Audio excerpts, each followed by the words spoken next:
Señor, venimos en gratitud delante de ti por permitirnos llegar casi al final de este año tan difícil y distinto. Tu gracia nos ha sostenido, nos has guardado, nos has protegido y te has dignado a ministrarnos, a enseñarnos y sobre todo nos has enviado el verdadero obsequio que es Cristo Jesús, nuestro Señor y Salvador, quien se sacrificó a sí mismo para adquirirnos para ti y que ya no le pertenezcamos más a este sistema rebelde, a tu voz. Nos salvaste por gracia, sin merecimiento alguno, Señor. Si algo merecíamos de ti era el furor de tu ira, pues la paga del pecado es sin excepciones la muerte, pero en tu soberanía decidiste que Cristo Jesús bebiese de la ira que merecíamos y nosotros gustásemos el don de la salvación. Oh Señor, en esta mañana, viendo las dificultades de este año que está pasando, esta verdad revelada lo único que trae es gratitud, alabanza y gozo pleno en nuestro interior. Todas las dificultades, incertidumbres que nos rodean se disipan al comprender de tu salvación y venimos en humildad delante de ti para ser enseñados por ti. Oh Padre, ¿quién es suficiente para ministrar tus misterios? Si tu Espíritu no opera con gracia en esta oportunidad, Señor, lo único que haremos es malinterpretar tu Escritura y confundirnos. Pero clamamos, Señor, que cumplas tu nuevo pacto y nos alumbres el entendimiento y nos reveles las cosas que han de suceder para que no andemos a tientas ni en oscuridad, sino que podamos ser diligentes y aguardemos, Señor, tu retorno dignamente como a ti te agrada. Guíanos a través de tu Espíritu y nuestra súplica es que todo amigo o amiga que nos pueda oír a la distancia realmente sea percibido por tu voz llamando en esta última etapa, Señor, a salvación, antes que sea demasiado tarde y se cierre la puerta y ya nadie pueda gustar de tu gracia. Lo pedimos en el nombre de Jesús. Amén. Queridos, en los encuentros anteriores hemos considerado el sistema mundo. Debemos recordar que cuando hablamos del mundo no hablamos del globo terráqueo, no hablamos de la creación natural, de las montañas, de los mares que tantos nos agradan, sino que hablamos de un sistema, de un modo de vivir, un estilo de vida, una manera de conducirse. Y este sistema es rebelde a Dios en esencia. Está dirigido, está guiado por el adversario de Dios, Satanás, aquel que engaña a las naciones. Tal el director o el príncipe de la potestad del aire, tales aquellos que están inmersos en dicho sistema. Su conducta es acorde a dicho individuo, el cual opera en la mente de los incrédulos, cegando el entendimiento para que no les resplandezca la gloria del Evangelio de Cristo Jesús y no vengan a salvación. Este ser adversario, estratega y suspicaz, mediante distintas indicaciones, enseñanzas y ordenanzas, aparta la vida de los individuos de Dios, de su verdad, y nubla la verdad de Dios y presenta la mentira como algo agradable. Los individuos que están en el sistema mundo se conducen ajenos de la vida de Dios, ignorando la verdad de Dios, y la manifestación de sus vidas es la rebelión explícita a Dios en su conducta, en su porte, expresando desobediencia en todo ámbito y de manera explícita, como las Escrituras nos los cuentan, por ejemplo en el libro de Efesios. Actos inapropiados que desagradan a Dios hoy se proclaman en las naciones como algo legítimo. Lo que Dios dice que es ofensivo y transgresor de su ley para las naciones y para los seres humanos es algo avanzado, es algo permitido y es algo de beneficio para el hombre. Pero lo que Satanás no le cuenta al ser humano, que esa supuesta evolución, ese avance, lo que trae como consecuencia es la separación total de Dios por la eternidad y un fin de tortura para siempre. Jamás Satanás nos cuenta el resultado final de el comer o gustar del pecado y de transgredir la ley. También vimos que el sistema mundo tiene una sabiduría, y es la sabiduría terrenal, la cual es animal, es diabólica. La sabiduría que nos lleva a la jactancia, a considerar nuestras capacidades, nuestra belleza, nuestras cualidades deportivas, atléticas, nuestros bienes, nuestras riquezas. Todo es motivo de jactancia, pero Dios declara en su palabra que eso es gloria vana o gloria vacía, la cual no tiene sustento. Hay un solo motivo de gloria para el ser humano, y esa gloria es en Cristo Jesús. El que se gloría, gloríese en el Señor únicamente. El sistema mundo se gloría en muchas cosas, mas no en la cruz de Cristo Jesús, pues la cruz de Cristo Jesús es necedad para el sistema mundo, es locura, es una roca de escándalo. También vimos en el encuentro anterior que el sistema mundo tiene una respuesta para darle a Cristo Jesús, a la luz. ¿Qué respuesta? La luz vino al mundo y los hombres amaron más las tinieblas que la luz. ¿Por qué los hombres disfrutan de su pecado? Jesús vino a alumbrar su pecado. Jesús nos viene a contar, y parte del Evangelio es contarnos que hemos nacido en un estado de pecado y que lo que hacemos es malo, es desagradable ante los ojos de Dios y que necesitamos de Él para que nos perdone, pero para que nos transforme. Porque Él no solo olvida el pasado, transforma el presente y el mañana también modifica. Hay un cambio total en la vida en aquel que cree en Cristo Jesús. Pero el ser humano, en líneas generales, aquel que pertenece al sistema mundo, no quiere la luz. Quiere estar cómodo en su pecado y disfrutar de los placeres terrenales. Por eso rechaza la luz. Jesús le dijo a sus hermanos de sangre: no puede el mundo aborreceros a ustedes, pero a mí me aborrece. ¿Por qué Jesús te va a aborrecer? Misericordia, gracia, bondad, curó a todas las personas, amó, alimentó a la gente. No entiendo, Jesús, cómo alguien te puede aborrecer. Sos la expresión exacta del amor. ¿Saben por qué me aborrece? Dijo Jesús. Porque yo testifico del mundo que sus obras son malas. Jesús vino a dar testimonio de la verdad, y parte de ese testimonio es que el sistema mundo está en tinieblas. Y eso a la gente no le gusta oír. Jesús le dijo a sus discípulos: el mundo a mí me aborrece y los va a aborrecer a usted. Pero ¿por qué me aborrece y para qué? Para que se cumpla lo que está escrito. Sin causa me aborrecieron. El sistema mundo liderado por Satanás tiene una tendencia natural a despreciar todo lo que sea de la verdad. El sistema mundo, amados, tiene como objetivo la exaltación del ser humano. Mira todo ámbito. Todo ámbito busca la exaltación del ser humano, incluso en las obras que parecen obras benéficas que traen beneficio a otros. Lo que se busca es la exaltación de aquel que está ofrendando o que está compartiendo. Mientras que el verdadero reino, el reino de la luz, tiene el único objetivo de la exaltación del varón perfecto, Cristo Jesús, en quien no hay error ni mácula. Y queremos para esta oportunidad extender la comprensión del alcance de dicho sistema y tratar la religión del mundo. ¿Sí? El mundo tiene una religión, tiene muchas, pero va a converger en base a las Escrituras en una gran religión.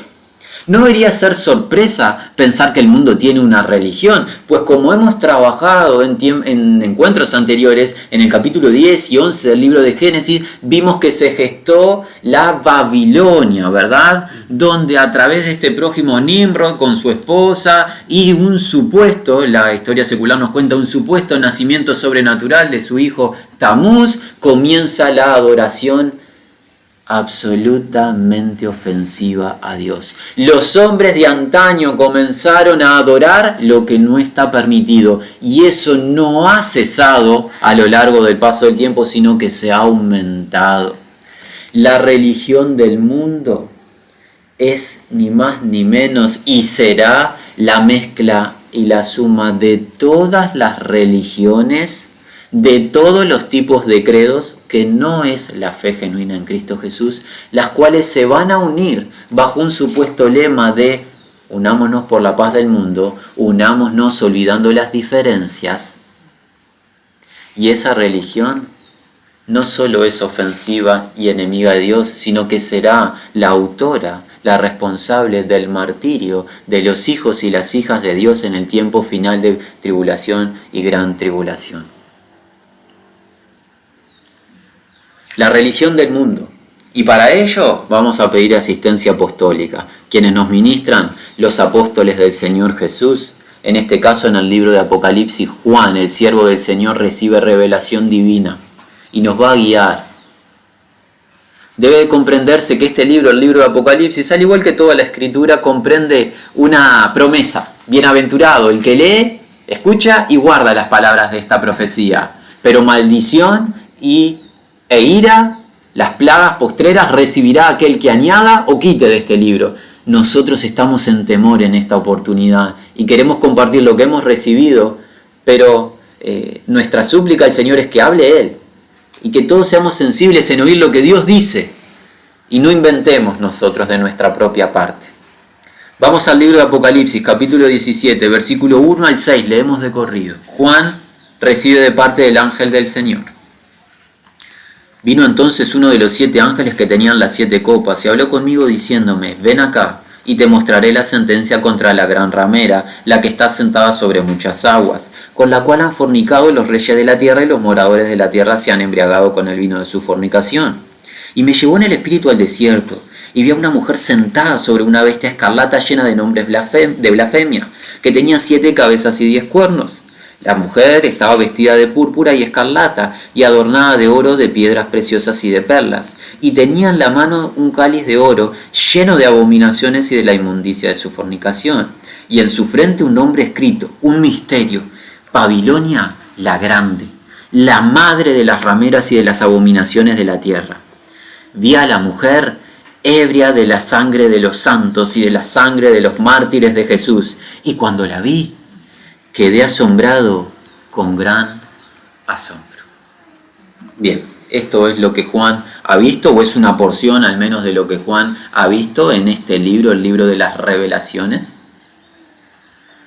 Y la primera pregunta que alguien podría expresar es ¿de dónde sacamos, de dónde obtenemos que Juan está hablando o se nos está presentando una revelación de una religión? Y es una pregunta válida. Primero aclaramos, el libro de Apocalipsis, al igual que el resto de la Escritura, está cargado de simbología. Símbolos o imágenes que representan o que traen consigo una verdad que Dios quiere comunicar a sus hijos e hijas de todas las generaciones. Nosotros debemos de, a través de las páginas de las Sagradas Escrituras, poder comprender el único significado que tienen dichos símbolos y no debemos permitirnos dar nuestra libertad a nuestro pensamiento y empezar a divagar con conclusiones que no son agradables. Lo que se nos presenta en esta porción, en estos 6 versículos, se nos habla acerca de una mujer en particular. Se la denomina con ciertas características que vamos a ver, pero lo primero que vemos es que hay una mujer que Juan ve. La pregunta es, ¿qué significa en términos bíblicos la mujer o qué representa? Y la mujer representa un sistema de fe o de confianza a Dios. En las Escrituras, tanto en el Antiguo, pero nos vamos a dedicar solamente de manera ágil al Nuevo Testamento, la mujer representa ¿a qué? A la iglesia de Jesucristo. La mujer en su estado de pureza, de virginidad, es aquella cúmulo de hombres y mujeres, grandes y pequeños, de todas las naciones que comprenden la iglesia de Jesucristo, y Dios representa a dicha iglesia como una joven pura, dispuesta, que espera al Señor Jesucristo para consumar las bodas, quiere decir unirse en la eternidad en gloria con Él. Eso donde lo vemos, no es un invento nuestro. El Consejo Apostólico nos lo enseña, por ejemplo, en la segunda carta a los Corintios, 2 Corintios capítulo 11. Pablo le está hablando a una iglesia, a la iglesia en Corinto. Miren cómo les habla. 2 Corintios capítulo 11, versículo 2. Porque os celo con celo de Dios, pues os he desposado con un solo esposo para presentaros como una virgen pura a Cristo. Pablo se está referenciando o se está presentando a una iglesia, a una agrupación de personas seguidoras de Jesús, y los denomina como ¿qué? Como una virgen. Una virgen que tiene un esposo, es una virgen comprometida. No se consumó aún la boda, pero ya está comprometida con el esposo para que cuando el esposo venga a la hora que nadie sabe, las bodas se consumen y sean bodas dignas. La virgen no puede irse en pos de otros compañeros, pues ha dado voto de compromiso y debe de esperar fielmente. Así que Pablo referencia a la iglesia como una virgen. Esto es afirmado en el libro de Efesios. Pablo está ordenando el trato matrimonial terrenal, pero miren que nos cuenta Efesios capítulo 5, versículo 25. Maridos, amad a vuestras mujeres, así como Cristo amó a la iglesia y se entregó a sí mismo por ella, para santificarla, habiéndola purificado en el lavamiento del agua por la palabra, a fin de presentársela a sí mismo una iglesia gloriosa que no tuviese mancha ni arruga ni cosa semejante, sino que fuese santa y sin mancha. Pablo ahora, luego de esta referencia, va a volver al trato terrenal de marido y mujer, veámoslo. Así también los maridos deben amar a sus mujeres como a sus mismos cuerpos. El que ama a su mujer a sí mismo se ama, porque nadie aborreció jamás a su propia carne, sino que la sustenta y la cuida, como también Cristo a la iglesia, porque somos miembros de su cuerpo, de su carne y de sus huesos. Por esto dejará el hombre a su padre, a su madre, se unirá a su mujer, y los dos serán una sola carne. Grande es este misterio. ¿Cuál, Pablo? Mas yo digo esto respecto de Cristo y de la iglesia. El misterio grande es la unión matrimonial de Jesús con la iglesia, la cual es su esposa. Así que comprendemos que la imagen y la simbología de una mujer representa la fe, en este caso la fe genuina a Cristo Jesús, y culminamos esta simple aclaración en el libro de Apocalipsis, pero unos capítulos posteriores a los que estamos, capítulo 19. Miren, capítulo 19, versículos 6 al 8, leemos. Apocalipsis 19, 6 al 8. Y oí como la voz de una gran multitud, como el estruendo de muchas aguas, como la voz de grandes truenos que decían: Aleluya, porque el Señor nuestro Dios Todopoderoso reina. Gocémonos y alegrémonos y démosle gloria, porque han llegado las bodas del Cordero, y su esposa se ha preparado, y a ella se le ha concedido que se vista de lino fino, limpio y resplandeciente, porque el lino fino es las acciones justas de los santos. Esta multitud, ¿quién es? Sino el pueblo de Dios, que es referenciado como ¿qué? Como la esposa del Cordero. Así que, nuevamente afirmamos, la mujer representa un tipo de confianza o fe. En este caso, esta mujer virgen pura, la iglesia de Jesucristo. Ahora nosotros tenemos la urgencia de comprender qué clase de mujer es la que se nos presenta en Apocalipsis capítulo 17. ¿Es esta mujer pura, genuina, agradable a Dios? Ya sabemos que es un sistema de religión, es un tipo de religión o de confianza. ¿Qué clase de religión es esta? ¿Sí? Vamos a empezar a considerar las características de dicha mujer. Volvemos a Apocalipsis al capítulo 17. Vayamos al versículo 1, donde encontramos la primera característica. ¿Y cuál es? Alcance mundial. Esta religión tiene un alcance total, comprende todas las naciones. ¿Y eso de dónde lo obtenemos? Versículos 1 y versículo 15. Leemos. Vino entonces uno de los 7 ángeles que tenían las 7 copas y habló conmigo diciéndome: ven acá y te mostraré la sentencia contra la gran ramera, la que está sentada sobre muchas aguas. Alguien podría decir: hermano, ¿qué tiene que ver que esté sentada sobre muchas aguas con el alcance mundial? Es una buena pregunta. No tenemos que divagar nosotros. Juan nos da la respuesta. El ángel le responde a Juan, mejor dicho. Versículo 15, adelántense, mismo capítulo. Me dijo también el ángel a Juan: las aguas que has visto, donde la ramera se sienta o donde la ramera está entronada, tradúzcase, ¿qué son? Son pueblos, muchedumbres, naciones y lengua. El alcance es total. Esto no es una religión en particular, mis amigos. Esto es el cúmulo de las religiones, porque no existe en el presente una religión que por sí sola alcance todas las naciones. No existe una por sí sola. Pero, amigos, ¿saben qué? Hoy, en el año 2020, meses atrás, una gran religión, un sistema religioso ha llamado, y lo ha hecho de los últimos años, pero se está incrementando, ha llamado al resto de las religiones a unirse, obviando y olvidando las diferencias de credo, a unirse para orar juntos por la paz. De tal religión, de tal región, X movimiento, sin tener unión en base a la verdad alguna, todas unidas con el lema por la paz mundial.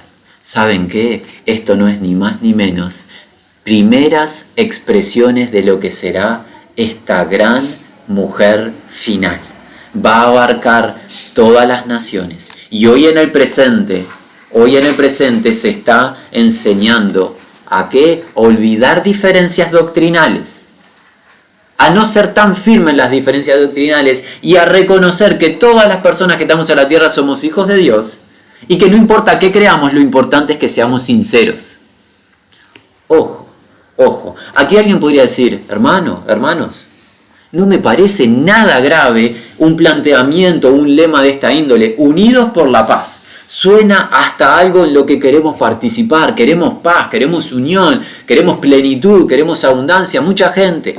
Bien, ahora, habiendo comprendido esta primera característica de alcance global o mundial, la segunda característica que tenemos que comprender es la condición espiritual de dicha mujer o religión, su asociación, de qué índole es, y luego lo que significa para el Dios, el único, y sabio Dios, el Dios del universo. La pregunta que nos podríamos plantear en esta segunda sección, ¿me es legítimo, me es beneficioso para mi vida unirme a este movimiento ecuménico, ir en pos de la paz mundial, unido a cualquier religión, con tal de que seamos todos sinceros y que cada uno tenga su propia verdad y sea fiel a su propia verdad? ¿Me trae beneficio a mi propia vida? Pues el lema me parece agradable. Estoy pensando, a ver, bueno, Dios, ¿qué tienes para decirme? ¿Seguiré en pos de eso? Releemos capítulo 17, versículo 1. Vino entonces uno de los 7 ángeles que tenía las 7 copas y habló conmigo diciéndome, ven acá y te mostraré la sentencia. ¿Contra quién? Contra la gran ramera, el sustantivo que se aplica a esta mujer, ya comienza a darnos comprensión de que esto no parece ser muy agradable ante los ojos de Dios. Así como la iglesia de Jesucristo es una virgen pura, es una mujer digna, honorable, agradable al Señor, el Señor disfruta de la presencia de su iglesia genuina. Esta mujer es una mujer promiscua. Nuevamente, aclaramos que no es una mujer literal lo que se nos está hablando, es la representación de un sistema o de un credo, de una religión. ¿Por qué es promiscua? Porque se va en pos de otros varones, entiéndase, de otros dioses, y no sigue fielmente al genuino Dios. Ese lema de vení y unite por la paz mundial, oremos todos juntos, de tal religión, aquellos que adoran a tal Dios y los que hacen tal práctica, no importa, olvidamos las diferencias, unámonos. Ojo, porque Dios dice que esta es una mujer promiscua, va en pos de otros dioses. Sigamos, te mostraré la sentencia contra la gran ramera, contra la mujer promiscua, la que fornica, la que está sentada sobre muchas aguas. Miren versículo 2. Con la cual han fornicado los reyes de la tierra, y los moradores de la tierra se han embriagado con el vino de su fornicación. La Virgen pura de Jesucristo y la iglesia, ¿qué es? Es columna y baluarte de la verdad. Tiene como el propósito celestial estar en esta tierra para propagar la verdad. La ramera, ¿qué hace? Trae inmoralidad sexual, entiéndase espiritual, a los moradores de la tierra. Empieza a sacar tú tus conclusiones a ver si te va a traer beneficio unirte a este movimiento final ecuménico. No solo ella es pagana, idólatra, que va en pos de otros dioses, sino que contamina a las naciones con su idolatría. La gente adora en esta religión pensando que adora a Dios, y si hay algo que no está haciendo es adorar a Dios. Los reyes de la tierra, los líderes, los que guían a la tierra, los que están en eminencia, no están adorando al Dios vivo. En líneas generales no adoran al Dios vivo, sino que adoran lo que no conocen y sirven lo que a Dios no agrada.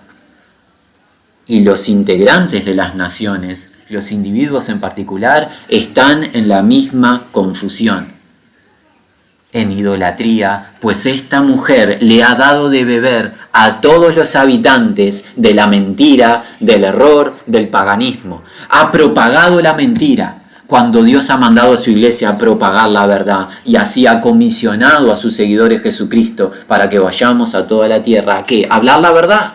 Pero esta mujer de verdad no tiene una fachada. Recuerden esto, por favor, los que han estado desde el comienzo de este tema que hemos tratado acerca de las rebeliones del sistema mundo. Recuerden esto. Todo esto está liderado por un guía, un líder, el adversario. Él es inteligente y estratega y jamás presenta sus planes diciendo: vengo a engañarles, vengo a destruir sus vidas, ábrame la puerta de sus hogares, vengo a destruir tu familia. Él se presenta siempre como el beneficio y la solución a tus problemas. Vení a recibir la bendición. Y lo único que tiene de bendición, que es la muerte segura para tu hogar. Él es el líder que está detrás de todo este plan perverso. Y las naciones piensan que adoran a Dios. De Dios no están adorando nada, están ofendiendo a Dios. Continuemos. Le releamos el 2, con el cual han fornicado los reyes de la tierra, y los moradores de la tierra se han embriagado con el vino de su fornicación. Y me llevó en el espíritu al desierto, y vi una mujer sentada sobre una bestia escarlata llena de nombres de blasfemia, que tenía 7 cabezas y 10 cuernos, y la mujer estaba vestida de púrpura y escarlata, adornada de oro, de piedras preciosas y de perlas, y tenía en la mano un cáliz de oro lleno de abominaciones y de la inmundicia de su fornicación. Y en su frente un nombre escrito, un misterio: Babilonia la Grande, la madre de las rameras y de las abominaciones de la tierra. La mujer, versículo 3, está sentada o está entronada sobre una bestia. Nuevamente, no vamos a considerar hoy la bestia, pero nuevamente simbología que representa una verdad. La bestia en el libro final de las Revelaciones nos habla de un imperio mundial final que está liderado por un guía o un líder conocido como el anticristo. Esta mujer, esta religión, está directamente asociada con la política o el gobierno final. Y si hay algo que ha estado asociado a la religión pagana, es con la política a lo largo de los años. Nosotros vemos con mucho temor cuando hermanos y prójimos que profesan genuina piedad en el Señor alientan a ir a la política. Ojo.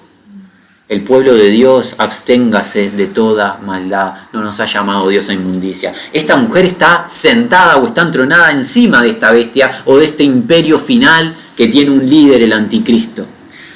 Y alguien podría decir: bueno, no vemos con gran debilidad o con gran dificultad o con gran temor que la mujer esté asociada con la política, que quizás crea traer beneficio a las naciones. Seamos precisos en qué tipo de imperio es con el cual se asocia. ¿Cómo obtenemos eso, hermano? ¿Cómo sabemos qué tipo de imperio si Juan no lo dice explícitamente? No lo dice explícitamente, pero hay verdad revelada que debemos considerar. La mujer se sienta sobre una bestia, y esta bestia es una bestia escarlata. No solo se sienta sobre una bestia escarlata, sino que la mujer misma está vestida, en el versículo 4, de púrpura y escarlata. ¿Y qué significa eso, hermano? No parece ser grave, que se vista el color que quiera. El escarlata representa algo. Y se nos revela en este mismo libro, en el capítulo 12, a quién representa. Estate atento, hijo de Dios, a ver si te sirve ir en pos de esta mujer. Capítulo 12 del libro de Apocalipsis. Versículo 3. También apareció otra señal en el cielo. He aquí un gran dragón escarlata, que tenía 7 cabezas y 10 cuernos, y en su cabeza 7 diademas. ¿Quién es este gran dragón, Juan? Gracias por la pregunta. Juan responde, versículo 9. Y fue lanzado el gran dragón, la serpiente antigua, que se llama Diablo y Satanás, el cual, ¿qué hace? engaña al mundo entero. El escarlata es el color de Satanás. ¿Cuál es la asociación de la mujer? Diabólica. No parece tan apetecible irnos tras el lema unidos por la paz. Olvidemos las diferencias doctrinales, asociémonos ecuménicamente, pues dicha asociación no es de Dios, es de Satanás. La mujer está asociada con Satanás mismo. Su condición espiritual, ¿cuál es? De promiscuidad o idolatría en pos de otros dioses. Y es más, vuelvan a capítulo 17, versículo 5, Apocalipsis 7:5, no es simplemente idólatra esta mujer. ¿Qué es?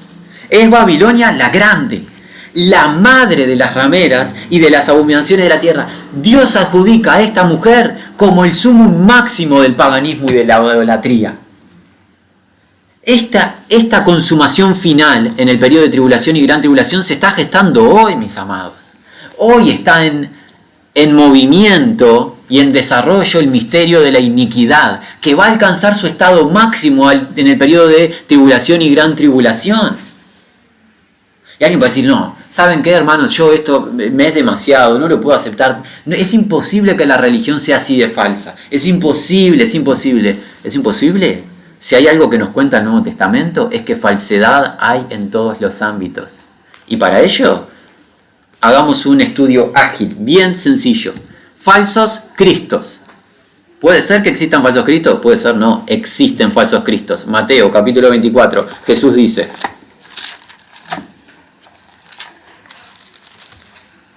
Vayamos al capítulo 24 del libro de Mateo. El Señor Jesús nos ministra, versículo 5. Porque vendrán muchos en mi nombre, no pocos. Van a venir muchos en mi nombre. Parece bueno eso, Señor.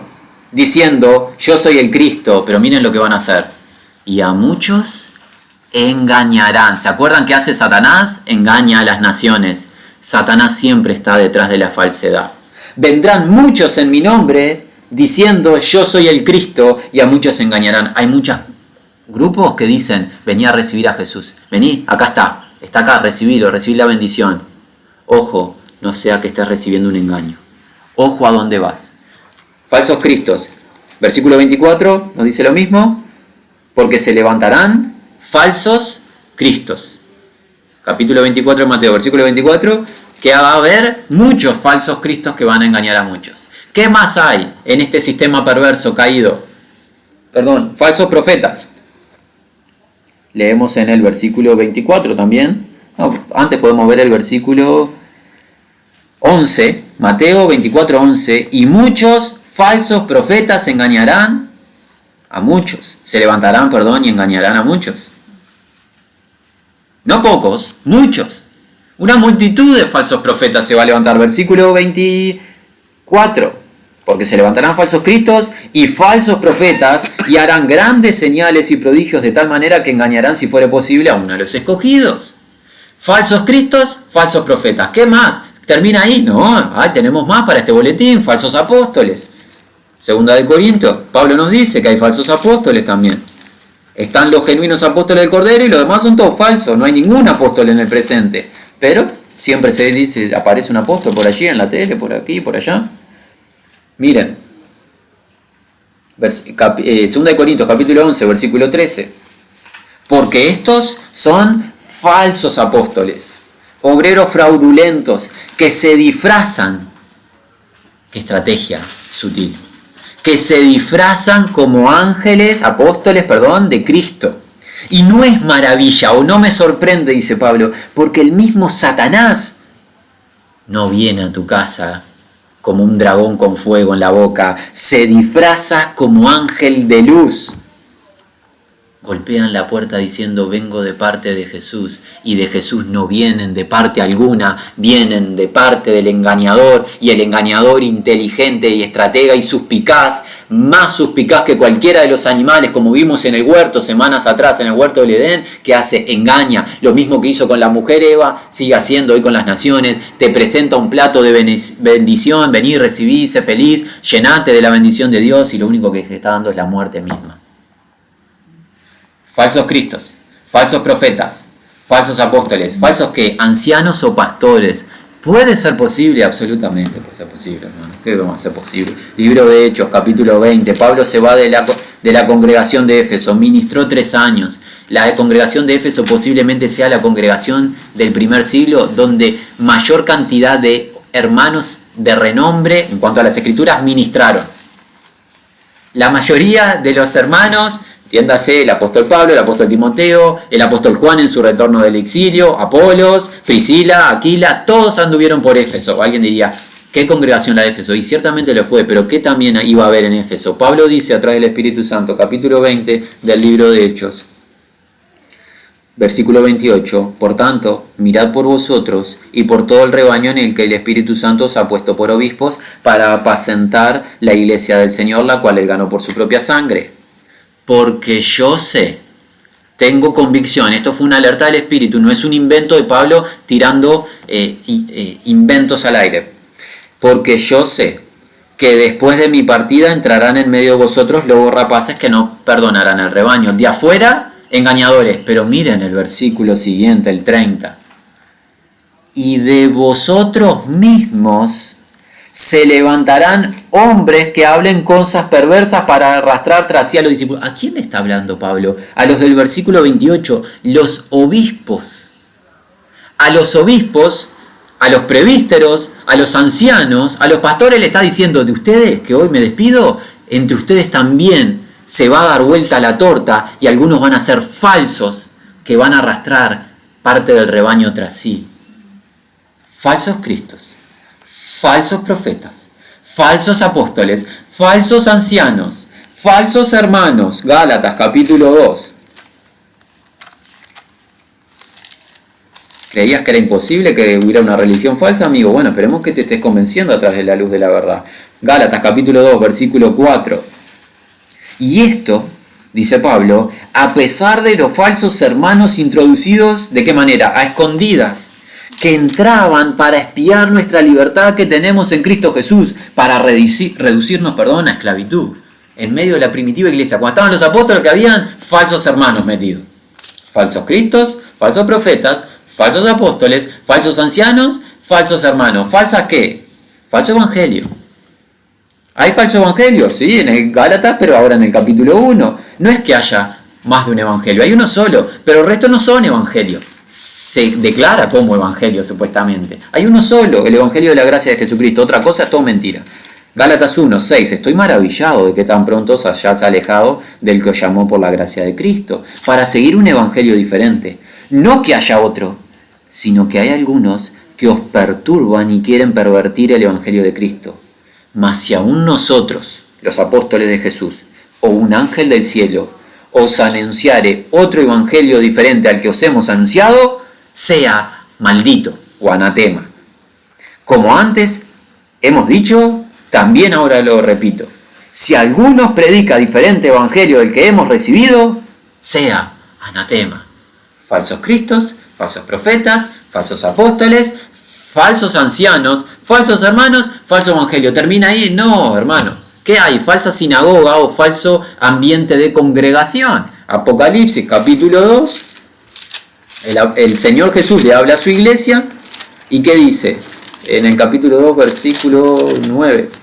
Leemos. Apocalipsis 2, 9. Yo conozco tus obras, dice Jesús, tu tribulación y tu pobreza, pero tú eres rico. Y la blasfemia de los que se dicen ser judíos y no lo son, sino que ¿qué? Son sinagoga de Satanás. La sinagoga era el ámbito donde se instruía, se compartía la palabra de Dios. ¿Y qué dice Jesús? Hay lugares donde se comparte la palabra, pero no la palabra de Dios.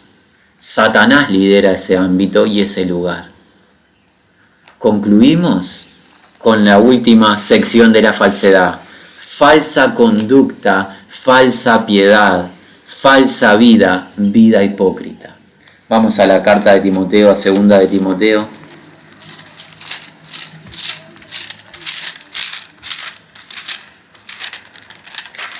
Segunda de Timoteo, capítulo 3. Pablo le dice a Timoteo, también debes de saber esto, 3.1. También debes saber esto, que en los postreros días vendrán tiempos peligrosos, porque habrá hombres amadores de sí mismos, avaros, vanagloriosos, soberbios, blasfemos, desobedientes a los padres, ingratos, impíos, sin afecto natural, implacables, calumniadores, intemperantes, crueles, aborrecedores de lo bueno, traidores, impetuosos, infatuados, amadores de los deleites más que de Dios. Y alguien dice, bueno, pero ¿qué tiene que ver esto con un falso hermano, una falsa conducta? Esto es un incrédulo. Mira el versículo 5. Que tendrán apariencia de piedad, de devoción a Dios, de religión, de fidelidad a Dios, pero negarán la eficacia de ella. A esto se evita. Su aspecto exterior, su práctica religiosa, su activismo da la sensación de piedad, pero su interior no es ni más ni menos que el relato de los primeros versículos, lo cual es práctica de pecado total. Hay falsa piedad o falsa conducta. Sigo a Jesús, clamo a Jesús, soy hijo de Jesús, canto a Jesús, oro a Jesús, pero vivo las órdenes y las instrucciones de Satanás y quizás ni siquiera estoy consciente de esa acción. En el capítulo 4 de esta misma carta, 2 Timoteo 4, en el versículo 3, Pablo dice, porque vendrá tiempo, en singular, cuando no sufrirá la sana doctrina, no la van a soportar, sino que teniendo comezón de oír se amontonarán maestros conformes a sus propias concupiscencias y apartarán de la verdad el oído y se volverán a la fábula. Estamos en esos días. La doctrina sana, sin adulteración, la palabra pura del Señor, ya no en todos los lados se predica. Gracias sean dadas a Dios que hay naciones, hay regiones donde siervos del Señor proclaman la verdad y lo hacen de manera pública y lo hacen con gracia en el Espíritu. Pero ojo, porque hay muchedumbre de lugares donde lo que se predica es palabra adulterada, palabra de hombres con objetivos personales, carnales, que arrastran consigo a personas indoctas e inconstantes que piensan que agradan a Dios y no están ni más ni menos que inmersos en esta mujer bien ofensiva al Dios vivo.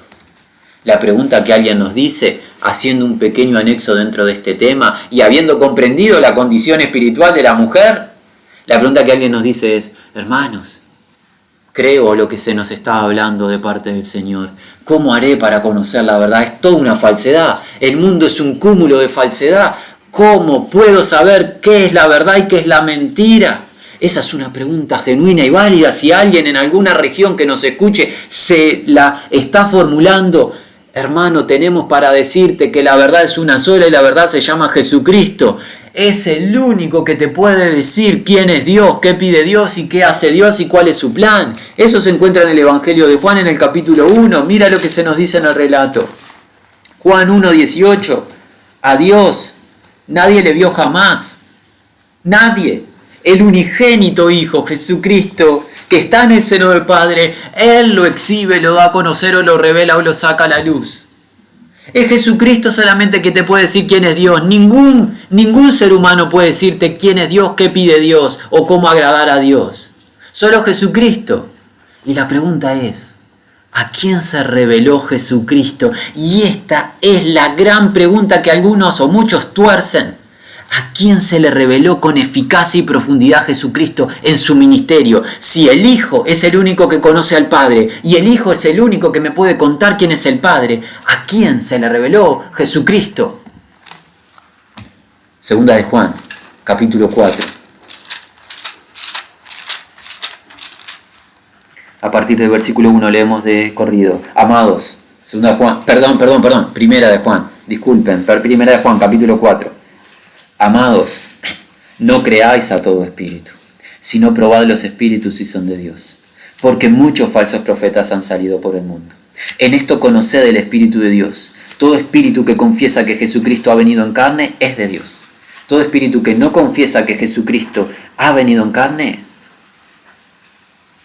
no es de Dios. Y este es el espíritu del anticristo, el cual vosotros habéis oído que viene y que ahora ya está en el mundo. Hijitos, vosotros sois de Dios y los habéis vencido, a los falsos profetas y estos espíritus malignos, porque mayor es el que está en vosotros que el que está en el mundo.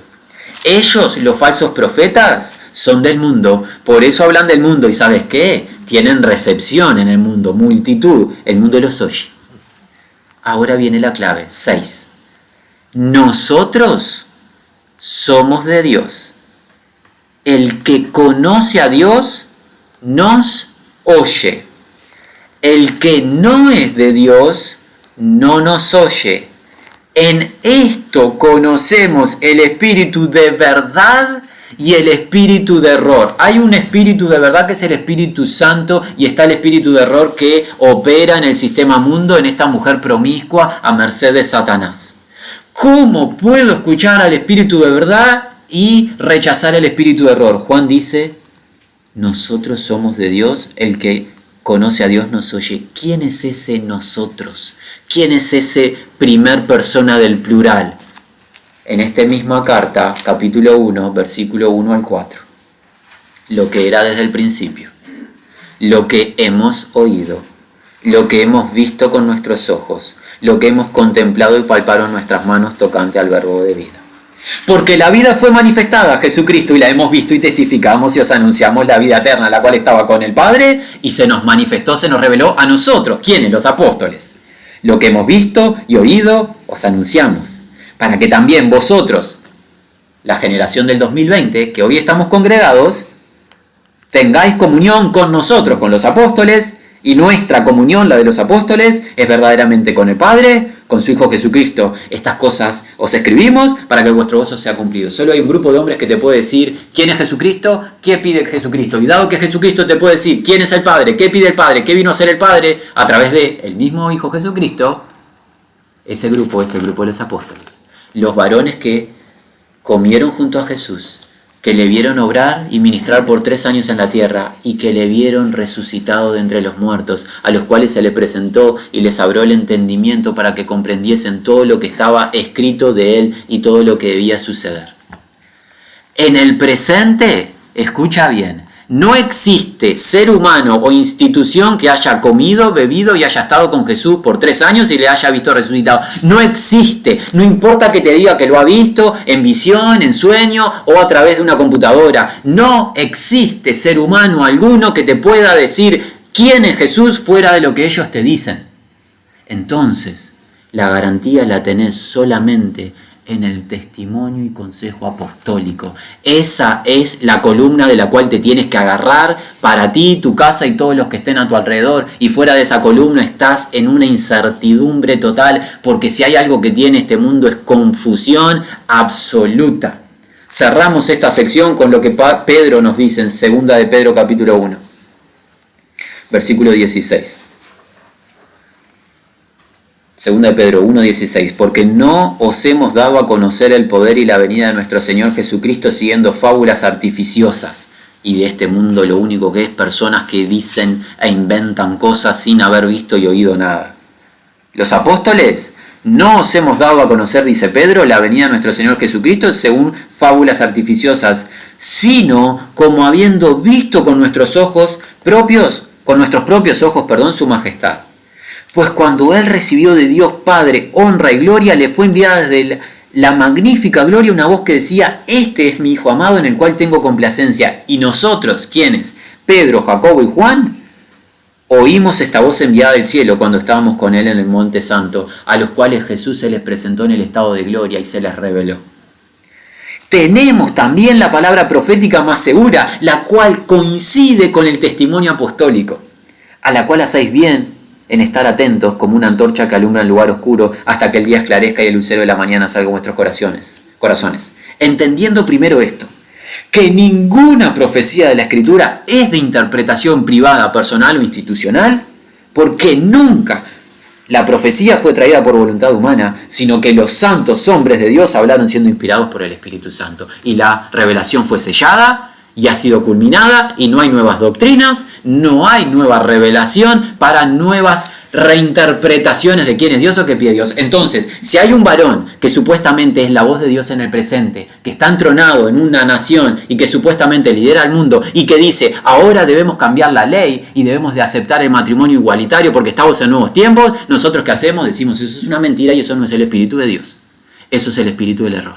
¿Por qué? Porque el apóstol Pablo nos dice, y el apóstol Pablo fue inspirado por el Espíritu Santo, Dios habló a través de él, que nos dice que no erréis, ni los fornicarios, ni los avaros, ni los inmundos, ni los que se echan con varones, entiéndase, ni los homosexuales heredarán el reino de Dios. Yo puedo, a través de la palabra apostólica, escudriñar y discernir si estos líderes que se presentan como la solución y salvación al mundo hablan verdad o hablan error. No importa qué puesto tengan de eminencia. Los apóstoles del Cordero ya pasaron y quedó su palabra y nadie la puede contradecir. La Iglesia de Jesucristo tiene un fundamento, el fundamento apostólico, la doctrina apostólica, y ese fundamento, ¿saben qué es? Cristo. Y sobre ese fundamento nadie puede edificar otra cosa que no sea Cristo. Y si alguien viene a edificar otra cosa, se la va a tener que ver con Cristo, porque aquel que quiera manchar a la Iglesia genuina y pura de Jesucristo va a rendir cuenta. Bien, hemos cubierto el alcance de dicha religión total, global, mundial. Esto va a llegar en el periodo de tribulación y gran tribulación, se está gestando en el presente, pero va a llegar a un alcance máximo. Hemos visto la asociación y condición espiritual de la mujer, condición promiscua, idólatra, pagana, ofensiva a Dios. Dios la denomina como el sumum o la madre, la gestadora de toda la abominación de la tierra. Hemos visto que su asociación es diabólica y es falsa, con falsos cristos, falsos profetas, falsos apóstoles, falsos ancianos, falsos hermanos, falso evangelio, falsa sinagoga, falso ámbito de reunión, falsa conducta, piedad engañosa, pues no hay piedad en el interior, no hay transformación de la conducta del individuo, hay liturgia, hay práctica exterior, mas no rendición del interior. Hemos visto también, a modo de anexo, cuál es la verdad y dónde obtenerla. El consejo de los apóstoles de Jesucristo, los cuales son irreprochables. Ellos nos transfieren la doctrina y nos cuentan quién es Jesús y qué pide Jesús. ¿Qué más nos queda conocer de esta mujer? El aspecto más deplorable de la misma. Y alguien diría, ¿hay algo más deplorable además de todo lo que vimos? Sí, mi hermano, hay una acción más deplorable y la cuenta Juan, o el ángel se la cuenta a Juan en el versículo 6 de capítulo 17 de Apocalipsis. Juan dice, vi a la mujer ebria. La mujer promiscua, además de ser promiscua, también está alcoholizada. Pero no está alcoholizada de la bebida terrenal. ¿Saben de qué se ha embriagado esta mujer? Esta mujer está ebria de la sangre de los santos y de la sangre de los mártires de Jesús. Y cuando la vi, quedé asombrado, impactado, con gran asombro. El apóstol Juan, que llega casi que al final del primer siglo, y ya la experiencia del martirio de los santos no era novedad porque se morían constantemente, el mundo iba tomando vidas de seguidores de Jesucristo, habla de que queda impactado de manera grande. ¿Por qué? Creemos que el impacto que generó la visión de Juan no es por el martirio de los santos, sino es por quien martiriza a los santos. Y quien los martiriza es la supuesta religión del mundo. Es la religión la que mata a los santos. Siempre pensamos que el enemigo de la Iglesia de Jesucristo es un grupo radical de cierto sector del planeta, que anda con armamento y que ellos van a venir a matar a los cristianos. Si bien ellos sí toman vida, ¿saben quién está detrás de la muerte de los hijos de Dios? La religión. Piensa cuál es el primer mártir de la iglesia. El varón Esteban. ¿Quién tomó la vida de Esteban? Los líderes religiosos. ¿Y quiénes fueron de instrumento fundamental en que tomase la vida de nuestro hermano mayor Cristo Jesús? ¿Saben quién? Los líderes religiosos, los cuales instaron a los líderes del Imperio Romano y al pueblo para que Jesús fuese crucificado. Todo con la autorización y permiso y voluntad del Padre, pues el plan del Padre era redimirnos a través de dicha cruz, pero fueron los líderes religiosos. ¿Sabes qué? Al periodo final del gobierno del hombre, quien perseguirá a aquellos que declaren fe en Cristo Jesús va a ser la religión misma. La que supuestamente adora, sigue o sirve es la que va a matar a los que verdaderamente siguen y sirven. Ojo, ojo, porque en el presente, cuando alguien habla de pecado, cuando alguien transfiere la verdad, ya hay ciertas declaraciones legalistas. No juzgues. Ojo, ojo con andar discriminando. Por ahora en nuestra región son solamente declaraciones. Va a llegar un día que cuando un hijo o una hija de Dios declare que el pecado es pecado, por ejemplo, como hemos citado, la unión de un hombre con un hombre es pecado, va a llegar un día donde la religión va a ir en pos de esa persona. Ojo, y vamos a todos tener que ver si nuestra fidelidad será con Jesús y su verdad, o si nuestra fidelidad será a los hombres y a dicha religión. Queremos compartir algo más, prontos para ir culminando. El fin de la religión. La religión del mundo tiene un fin, mis amigos. Comenzó muchos años atrás, miles de años atrás, pero no es eterna. Solamente el que hace la voluntad de Dios permanece para siempre. Esta religión no es eterna. Saben que tiene un fin. ¿Sabes cuál es el fin? El fin es impactante. Capítulo 17 del libro de Apocalipsis. En el versículo 1 ya empezamos a comprender que va a tener un fin. Releemos el versículo 1 y Juan, el ángel le dice a Juan: ven acá y te mostraré la sentencia contra la gran ramera. ¿Qué es esta palabrita sentencia? Es un dictamen. Fue un examen divino, celestial, y se halló culpabilidad. Dios halló maldad en esta mujer y va a recibir paga por dicha maldad. ¿Qué paga? Versículo 16. Los caminos de Dios son únicos. Nadie imagina la excelencia y sabiduría de Dios incluso en sus juicios. Mira cómo juzga a Dios a la ramera. Versículo 16. Los 10 cuernos que viste en la bestia, acerca de este imperio mundial final, estos aborrecerán a la ramera, la dejarán desolada y desnuda, y devorarán sus carnes y la quemarán con fuego. Porque Dios ha puesto en sus corazones el ejecutar lo que Él quiso, ponerse de acuerdo y dar su reino a la bestia hasta que se cumplan las palabras de Dios. La bestia en la cual la mujer se sentaba y se entronaba con confianza al principio de dicho periodo, parecía que eran asociados, es la misma bestia que se va a dar vuelta y que la va a destruir, la va a consumir, y ya no va a haber más religión mundial. Los juicios de Dios son juicios únicos. Y aquí alguien dice: oh, ¿cómo puede ser que Dios juzgue de esta manera? Oh, mi amigo, Dios, si hay algo que es justo. Fíjate en el capítulo 16 de este mismo libro, versículo 5. Y oí al ángel de las aguas que decía: justo eres tú, oh Señor, el que eres y que eras, el santo, porque has juzgado estas cosas. Por cuanto derramaron la sangre de los santos y de los profetas, ¿qué hace Dios? Tú también le has dado de beber sangre, pues lo merecen. También oí a otro que desde el altar decía: ciertamente, Señor Dios Todopoderoso, tus juicios son verdaderos y justos. ¿Te metes con la iglesia de Jesucristo? ¿Tomas la vida de una de las ovejas del Señor? Ten en cuenta, las ovejas de Jesús no se pueden defender a ellas mismas. Eso nos enseñó nuestro hermano mayor. Jamás un hijo de Dios se defiende a sí mismo, y ha perecido desde Esteban hasta el último de sus hijos, va a perecer sin defensa propia. Pero tenemos un defensor justo que a su debido tiempo va a dar de beber a aquellos que derraman la sangre inocente, le va a dar de beber del cáliz de su ira y de su furor, porque el Señor es justo.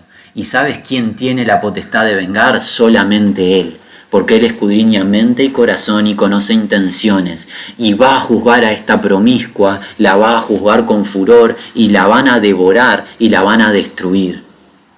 Oh, mis amigos, nos habíamos planteado una inquietud. ¿Cuál era? ¿No me será agradable a mí y a mi casa ir en pos de un movimiento global, universal, por la paz, olvidando doctrinas, olvidando verdades, simplemente uniéndonos para adorar lo que no conocemos? Ten en cuenta que si lo haces te conviertes en enemigo de Dios. Hoy Dios te ha percibido que el mundo tiene una religión y esa religión es falsa. Solo hay una religión genuina, la fe que es en Cristo Jesús.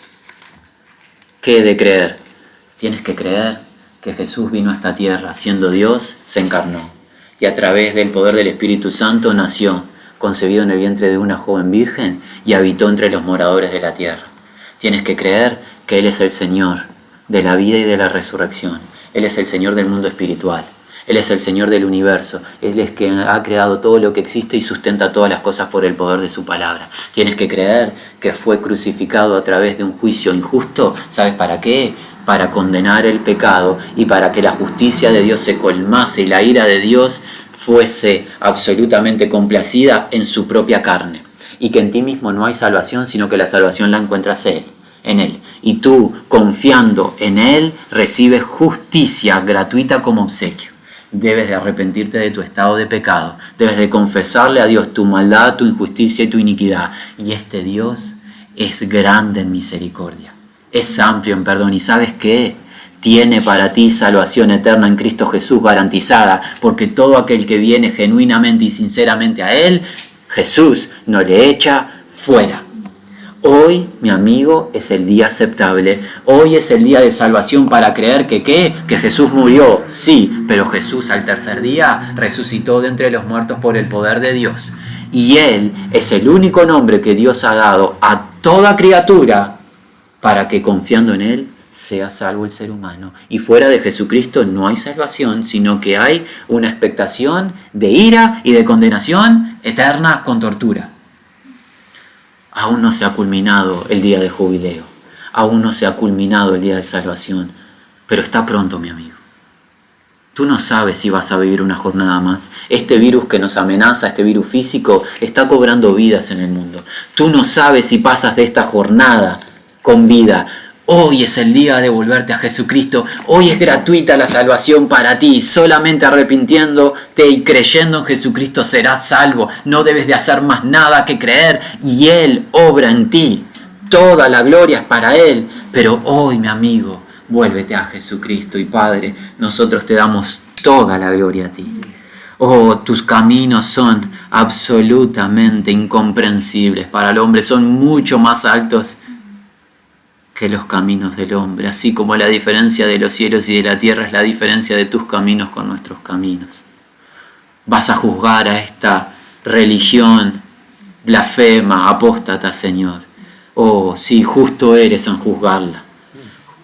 Justos y verdaderos son tus caminos y tus juicios, Señor. A ti te corresponde juzgar y traer sentencia, solamente a ti. Nosotros los hombres no podemos juzgar, no nos corresponde porque todos somos pecadores, Señor, e injustos.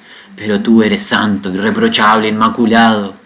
Trae a juicio a su debido tiempo. Nosotros, tu pueblo, clamamos, trae a su debido tiempo, Señor, a tu memoria la sangre inocente derramada del justo Abel, hasta el último de los mártires, Señor, y toda esta sangre inocente derramada sobre la tierra venga a tu memoria y júzgala tú, Señor, y condena tú la sangre de tus hijos derramada por esta mujer promiscua, por esta bestia y por este sistema perverso. Preserva a tu pueblo, Señor, de contaminarnos con este sistema. Enséñanos a vivir dignamente y a conducirnos siendo sal y luz en medio de esta generación maligna y perversa y poder contarle a todo vecino, amigo o amiga que se nos acerque de que hoy es el día de escapar a través de ti, Señor, y que puedan las personas escapar del lazo en el que se encuentran cautivos a merced de Satanás. Oh Señor, muéstrate con poder salvador, alumbra el entendimiento de las personas, guía a Jesucristo, Señor, guía al arrepentimiento y a la fe genuina, sincera y pura en Cristo Jesús. Lo hemos clamado en su santo nombre. Gracias por escucharnos y respondernos. Amén.